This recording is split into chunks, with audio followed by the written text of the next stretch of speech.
TV पर लगातार बारिश और बाढ़ की खबरें दिखाई जा रही थी। मोहन भी मजदूरी का काम करने शहर गया हुआ था। मोहन शहर के पास बनी एक निचली बस्ती में रहता था। जब उसने लौटते हुए एक दुकान पर चल रही खबर सुनी तो वो घबरा गया। आज की बड़ी खबर, कई निचले इलाकों में बने घरों में पानी घुस गया है। आलम यह है कि कच्ची बस्तियों में रहने वाले सैकड़ों गरीब परिवारों का सारा सामान बह गया है। यहाँ तक कि लोगों के पास आटा, नमक और खाने का राशन भी नहीं बचा। कई लोगों को अपने रिश्तेदारों के घर जाकर रात गुजारनी पड़ रही है। जल्दी से जल्दी सब लोग निचली बस्तियों को खाली कर रहे हैं। भैया, ये खबर कितनी देर पहले की है? ये तो सुबह ही आ रही थी। क्या हुआ, कोई परेशानी है क्या? हाँ भैया, मेरा घर भी निचली बस्ती में है, इसलिए चिंता में हूँ। अच्छा, चलता हूँ, राम राम। पता नहीं घर का क्या हाल होगा। कब से सोच रहा था छत ठीक करवा लूं, पर क्या करूं, बारिशों में कोई मजदूरी का काम ही नहीं देता। थोड़ा सामान खरीद कर घर ले जाता हूँ। पता नहीं ज्यादा बारिश पड़ गई तो कुछ खाने पीने को भी मिले या नहीं। मोहन परेशानी की हालत में अपने आप से बातें करता हुआ जल्दी जल्दी कदम बढ़ा रहा था। बारिश की वजह से शहर की सड़कों पर भी पानी भर गया था। मोहन के पास 100-200 रुपए थे, जिनका वो खाने पीने का सामान खरीद कर घर पहुंचता है। उसकी पत्नी और बच्चे घर में घुसे पानी को बाहर फेंक रहे थे। सावित्री, रुको, मैं तुम्हारी मदद करता हूँ। लाओ, बाल्टी मुझे दो। कितनी देर से बारिश आ रही है, रुकने का नाम ही नहीं ले रही। बारिश रुक जाए तो थोड़ा पानी घरों से नीचे उतर जाएगा। चिंता मत करो सावित्री, अब तो रात का समय है। हम कल सुबह ही शहर चले जाएंगे। यहाँ रहना अब खतरे से खाली नहीं। पूजा, बिट्टू, ये लो बच्चों, ये खाने का सामान लाया था, इसे वहां सूखी जगह पर रख दो।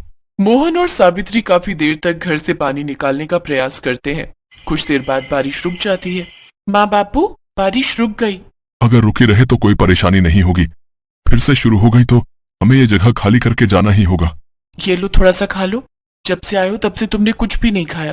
अरे मोहन, अरे सामान बांध ले, पता नहीं कब हमें यहाँ से जाना पड़े।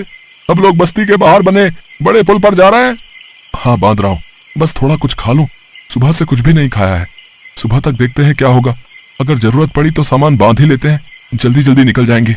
सावित्री सारा सामान बांध लेती है और सुबह होने का इंतजार करते हैं। मोहन थका हुआ था, इसलिए उसे लेटते ही गहरी नींद आ गई। बच्चे भी वहीं सो गए। सुबह सावित्री की आंख खुली तो उसने देखा कि उनकी खटिया के आसपास ढेरों पानी भरा हुआ है और लोग भागा दौड़ी मचा रहे हैं। अरे मोहन भैया, जल्दी चलो। अरे निचले इलाके में बारिश के कारण बाढ़ आ गई है, हमें जल्दी ही पुल पर पहुंचना होगा। सावित्री, जल्दी बच्चों को उठा, वरना बहुत देर हो जाएगी। बाढ़ का पानी बढ़ता ही जा रहा है और बारिश भी तेज हो गई है। पूजा, बिट्टू, उठो बच्चों, हमें यहाँ से जाना होगा। सावित्री, सारा सामान बाढ़ के पानी में भीग चुका है। अब कुछ भी ले जाना खतरे से खाली नहीं। बस किसी तरह अपनी जान बचा लेते हैं। चल, तू पूजा का हाथ पकड़, मैं बिट्टू का हाथ पकड़ता हूँ। अभी मोहन बिट्टू का हाथ पकड़ने आगे ही बढ़ा, तभी मकान की छत टूटकर नीचे गिर गई और छत का एक टुकड़ा बिट्टू के सिर में जा लगा। बिट्टू के सिर से खून बहने लगा। बिट्टू बेहोश हो गया। बिट्टू, मेरे बच्चे, सुनो जी, कुछ करो। बिट्टू के सिर से खून बह रहा है, ये आंखें भी नहीं खोल रहा।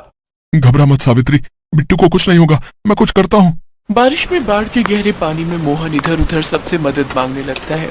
ओ भैया, तुम उस ओर जा रहे हो तो किसी डॉक्टर को भेज देना। भैया, तुम्हारी बड़ी मेहरबानी होगी। अरे भाई, इतनी बारिश में इस बाढ़ के पानी में कोई डॉक्टर नहीं मिलेगा। सब शहर में रहते हैं, यहाँ निचले इलाके में कोई डॉक्टर नहीं आएगा। भैया, यहाँ डॉक्टर मिलना बहुत मुश्किल है। एक काम करो, तुम पुल तक पहुँच जाओ, हो सकता है वहाँ कोई सुरक्षा कर्मी मिल जाए। हाँ, ये ठीक रहेगा, मैं अभी जाता हूँ। हे भगवान, मेरा बच्चा, उसकी रक्षा करना प्रभु। बाढ़ के पानी में तैरता हुआ मोहन पुल तक पहुंचने की कोशिश कर रहा था। उधर सावित्री का रो रो कर बुरा हाल था। बिट्टू की तबीयत बिगड़ती जा रही थी। घर में पानी भरा हुआ था और खून से लथपथ बिट्टू बेहोश पड़ा था। कहाँ रह गए जी, जल्दी आओ, हमारे बिट्टू की तबीयत बिगड़ती जा रही है। मेरे बच्चे, आंखें खोल, इसका तो बदन बुखार से तप रहा है। हे ईश्वर, अब तो आप ही का सहारा है, इन्हें जल्दी से भेज दो। मोहन किसी तरह पुल तक पहुंचता है, पर वहां भी भगदड़ मची हुई थी। भैया, यहाँ पर कोई डॉक्टर मिलेगा कहीं? तुमने कोई आसपास डॉक्टर देखा है? नहीं भैया, और यहाँ कोई डॉक्टर नहीं मिलेगा। इतनी भीड़ में तुम्हें लगता है कि कोई डॉक्टर मिलेगा? अरे बाढ़ की वजह से हम गरीबों का कितना बुरा हाल है। सब इधर उधर अपने परिवार को ढूंढने में लगे हुए हैं। कहीं भी कोई डॉक्टर नहीं दिखाई दे रहा। भगवान, मदद करो, मुझ गरीब पर दया करो, मेरी मदद करो। अचानक भीड़ में से एक डॉक्टर मोहन को रोता हुआ देख लेता है। अनुराधा, तुम बच्चों के साथ रहो, मुझे उस मजबूर पिता के साथ जाना होगा। लगता है उसका बच्चा बीमार है। पर इससे आपकी जान को भी खतरा हो सकता है। निचले इलाके में बाढ़ का पानी ऊपर तक आ गया, अगर आपको कुछ हो गया तो? अनुराधा, मैं एक डॉक्टर, मेरा सबसे पहला कर्तव्य यही है कि मैं अपनी जान की परवाह किए बिना किसी की जान बचाऊं। अगर मैं आज इस गरीब मजदूर पिता के साथ नहीं गया तो कल मैं अपने पेशे और अपनी समाज से आंखें नहीं मिला पाऊंगा। कुछ देर बाद सुरक्षा कर्मी आएंगे, तुम उनके साथ घर लौट जाना, मैं किसी न किसी तरह वापस आ जाऊंगा। उस डॉक्टर का नाम राकेश था। वो दूसरे शहर से वापसी आ रहा था। अचानक उसकी गाड़ी पुल पर भीड़ में फंस गई। आगे का पुल टूट चुका था, इसलिए कोई भी सहायता के बिना शहर तक नहीं जा पा रहा था। इसी बीच जब डॉक्टर राकेश ने मोहन को रोते बिलखते डॉक्टर के लिए पूछते देखा तो उससे रहा नहीं गया और अपना फर्ज निभाते हुए वो मोहन के पास पहुंचा। सुनो, मैं डॉक्टर हूँ, तुम्हारा बेटा कहाँ है? मुझे जल्दी से ले चलो। आप डॉक्टर हो? हे भगवान, आपका लाख लाख शुक्र है। आप मेरे साथ कैसे जाओगे डॉक्टर साहब? आगे पानी भरा हुआ है, मेरा घर निचले इलाके में है। चिंता मत करो, मुझे तैरना आता है, मैं तैर कर तुम्हारे साथ चलता हूँ। आपकी बहुत बहुत मेहरबानी डॉक्टर साहब। इस मुसीबत की घड़ी में आप मेरे लिए अपनी जान खतरे में डाल रहे हो।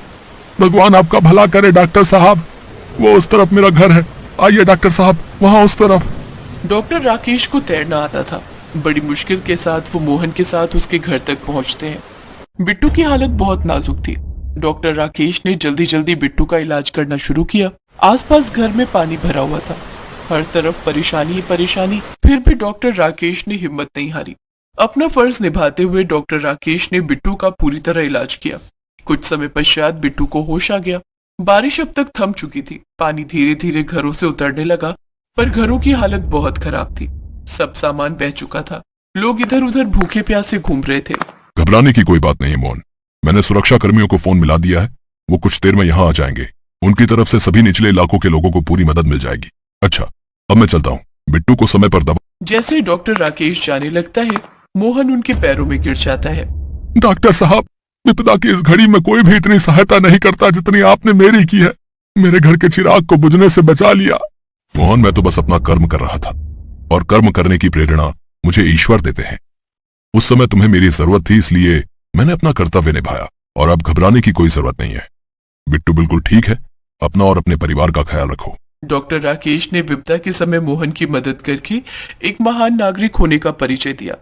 बारिश और बाढ़ ये तो प्राकृतिक विपदा है जिनको रोका नहीं जा सकता, पर विपदा के समय हम किसी मजबूर की सहायता करें तो उससे बड़ा काम कोई नहीं। कुछ समय बाद सुरक्षा कर्मी निचले इलाकों में पहुंच जाते हैं और वहां से सब गरीब परिवारों को निकाल लिया जाता है, जिनमें मोहन और उसका परिवार भी था। सरकार की तरफ से सबको जरूरत के सामान और रहने की जगह उपलब्ध कराई जाती है। बारिश के कहर से गरीब परिवारों का बहुत नुकसान हो गया था।